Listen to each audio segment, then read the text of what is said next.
J'ai Gaël Briand sous réserve. Je ne sais pas si la réserve est levée. Oui, elle est levée. Je vais intervenir, Monsieur le Président. Monsieur le Président, Monsieur le Vice-président, je commencerai cette intervention en m'étonnant un petit peu. Pourquoi distinguer la stratégie maritime de la stratégie portuaire ? J'avoue que je n'ai pas très bien compris l'existence de deux bordereaux. Je me suis dit ensuite qu'un choix avait dû être fait entre un seul document au risque d'être fourre-tout et plusieurs en fonction des domaines d'activité au risque de rater les convergences de politique. L'avantage, c'est qu'il ne m'était pas possible de tout dire en 7 minutes, donc je vous propose de reprendre un peu mon propos. La région Bretagne a, nous semble-t-il, un regard bien trop équipementier.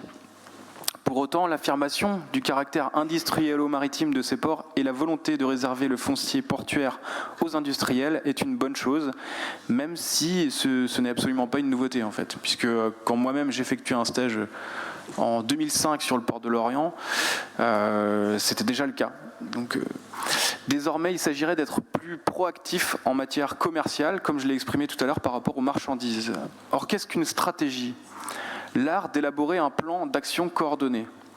Ici, une fois encore, on traite un constat souvent juste, voire très juste, des objectifs un peu vagues et une méthode trop absente, même si les propos de M. Carnez là étaient quand même plutôt clairs pour le coup, par rapport au bordereau j'ai trouvé en tout cas. Vous allez sûrement dire que je radote, voire que je bégaye, mais avant de parler de neutralité carbone des navires, il faut penser à ce qu'on y met dedans. Or, je cite le document, « Les volumes de trafic sont en effet en baisse depuis quelques années. Les activités actuellement majeures des ports bretons sont menacées d'érosion, entre parenthèses import de matières premières agricoles et hydrocarbures notamment, tandis que les nouveaux potentiels, entre parenthèses relocalisation des activités industrielles, report modal, économie verte, EMR, conteneurs, RoRo, diversification liée à l'économie digitale, au changement de propulsion, etc., sont encore émergents ou à développer. » Une fois encore, je pense qu'on aurait dû attendre la stratégie fret pour être cohérent. Alors quand je lis « La part du cabotage n'est pas pour autant négligeable », je souris. L'Allemagne, dont la tradition maritime est assez faible, a plus de caboteurs que la France et ses milliers de kilomètres de côtes poétiques. Ce n'est pas parce que nous avons des îles qu'il faut desservir que la Bretagne est championne du cabotage. Lors des siècles précédents, les ports bretons étaient bien plus nombreux.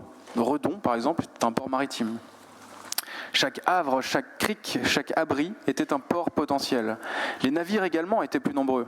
La Bretagne ducale constituait même l'une des plus grandes flottes du monde au cours du XVe siècle. De même, les échanges maritimes internationaux étaient plus nombreux.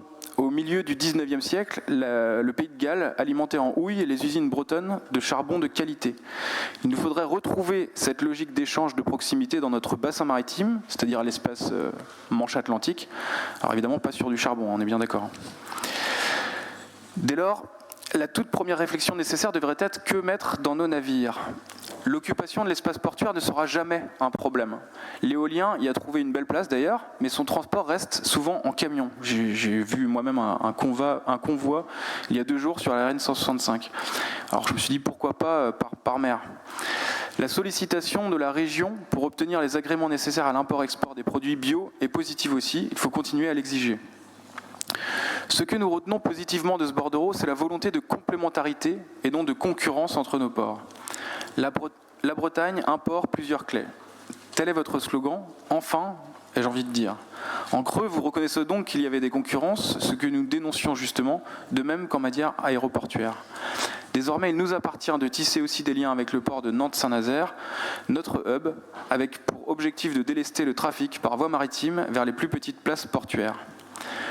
Parler de cabotage, c'est cesser de s'adapter au gigantisme des ports et envisager les trafics possibles avec des navires souples et néanmoins capables de remplacer plusieurs dizaines de camions.